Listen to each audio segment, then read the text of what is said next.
The immediate past Vice President of the Federal Republic of Nigeria, Professor Yemi Osinbajo, SAN, GCON.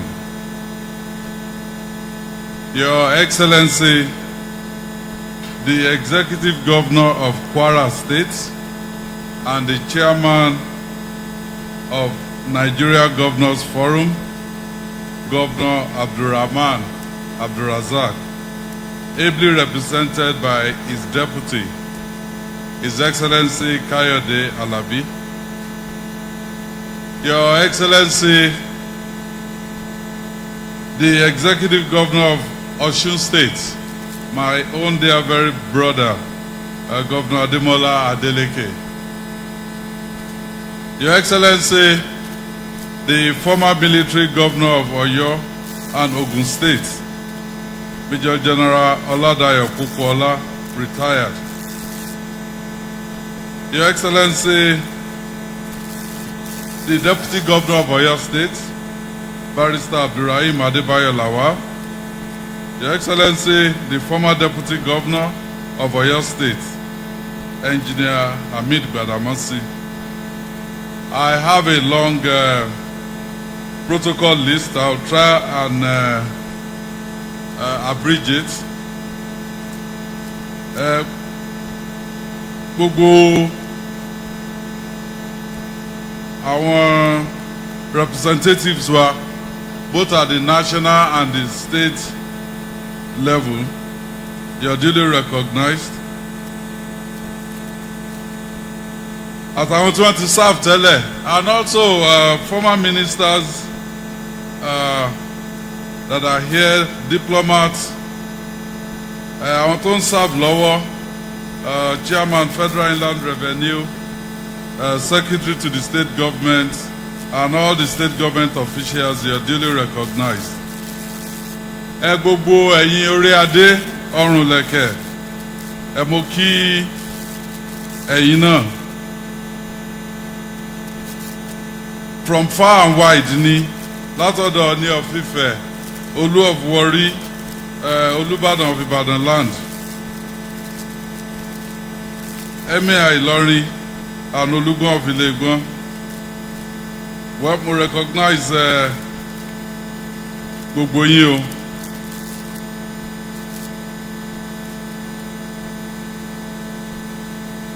The elders, the leaders, members of the Advisory Council, Oyo State Elders Council, you are duly recognized, other political functionaries, permanent secretaries, heads of non-ministerial departments and agencies, eminent personalities that are here to grace this occasion, you are duly recognized. Leaders and members of PDP, 211B, and other political parties here present.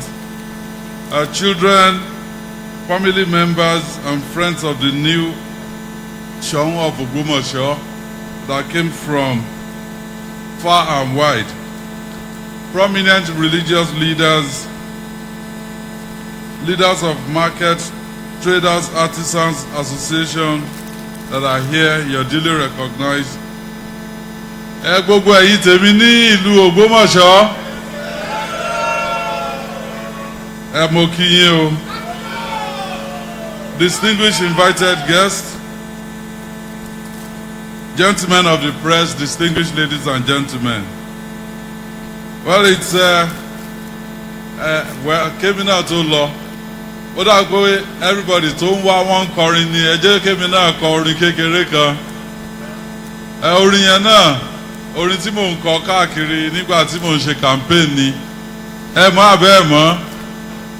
Ọ̀rọ̀ wa ò gbẹ́jọ́ wẹ́wẹ́ ká ṣá máa dúpẹ́ ló tọ́. Máa dúpẹ́ ló tọ́. Ká ṣá máa dúpẹ́ ló tọ́ o. Ọ̀rọ̀ wa ò gbẹ́jọ́ wẹ́wẹ́ ká ṣá máa dúpẹ́ ló tọ́. Ẹ ṣeun, brother mi, Governor Ọ̀ṣun, ó ti bribe àwọn tó wà ní ẹ̀yìn bíi. I pé when he was singing, wọ́n lu ìlú yẹn tó jáde sókè ni ìbí náà mo ti lẹ́ẹ̀ní sí so next time á ti ṣètò. Well, it's a great honor to be here today to celebrate the coronation and the presentation of staff of office to the 21st Ṣọ̀ún of Ògbómọ̀ṣọ́ land, Ọba Ghandi Ọláoyè. Mo wo ibi tí ẹ mọ̀ pé ní Yorùbá máa ń fi àmì sórí àwọn ọ̀rọ̀ wa. Everybody ń sọ Orúmọ̀ gègé, Orúmọ̀ said okay, mo ti wo inú ibi tí wọ́n ti fi àmì sórí ẹ̀. N tó kọ síbẹ̀ ni pé Orúmọ̀ gẹ̀gẹ̀ do re re do do. Orúmọ̀ gẹ̀gẹ̀ the third.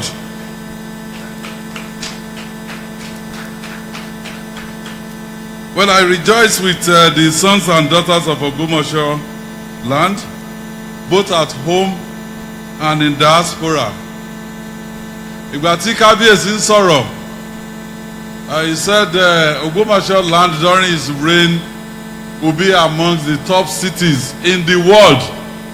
Well, ó dà bẹ́ẹ̀ because Ògbómọ̀ṣọ́ is in Ọ̀yọ́ state. So, and also I read through his during his citation, he said he worked with the governor of Maryland on immigrant integration into the state of Maryland. Ògbómọ̀ṣọ́ bá ti di a top city, your knowledge of integration I come handy because a lot of us, you will integrate us also into Ògbómọ̀ṣọ́ land. Well, today, Tuesday, the 19th December 2023, is a great joy. It is the day that the Lord has made again. And in the budget next year, I already have it in there. It's a complete reconstruction. Òun àti House of Assembly wa la jọ fẹ́ reconstruct padà. So there will be a conducive atmosphere and environment for you and our traditional rulers to hold your meetings and contribute towards the development of Ọ̀yọ́ State.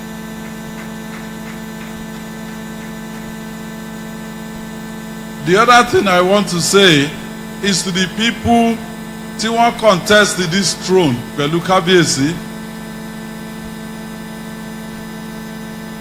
As of last week, wọ́n gbé court order.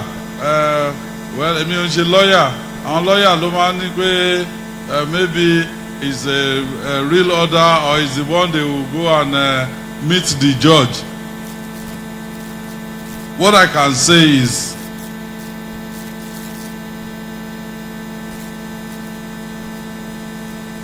the contestation for the throne is behind us.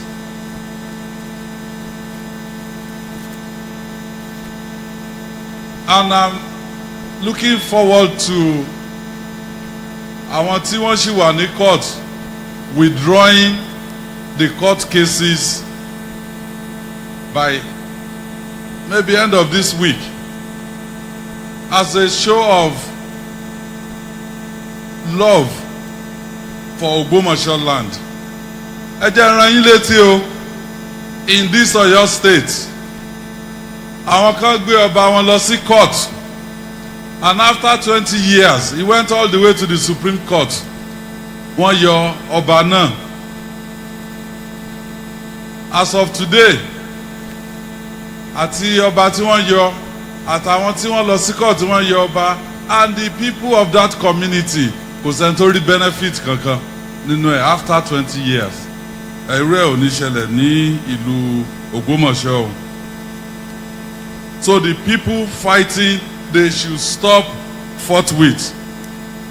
But tí wọn ò bá dákẹ́, tí wọn ò dá nǹkan tí wọ́n ń ṣe dúró, me as the executive governor of Ọ̀yọ́ State, a jọ wà nínú ìjà yẹn ni, and I will fight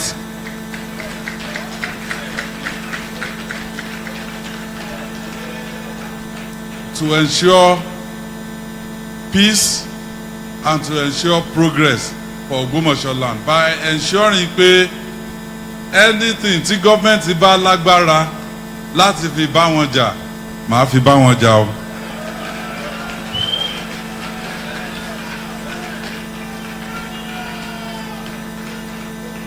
I'm a believer in constitutional roles for our traditional rulers.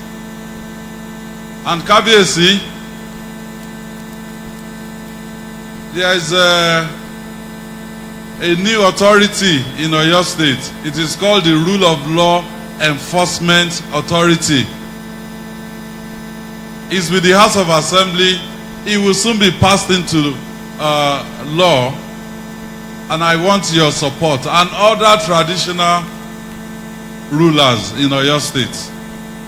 Torí pé ìlú tí ò bá sí òfin. So I want your support. And finally, on behalf of the Oyo State government, sons and daughters of Ogbomoso land, and the good people of Oyo State, I want to wish Kábíyèsí Ọba Ghandi Ọláoyè a long, peaceful, and successful reign. Kábíyèsí kádé pẹ́ lórí, kí bàtà pẹ́ lẹ́sẹ̀, kí ẹṣin ọba kó jẹ oko pẹ́ o. Kábíyèsí o.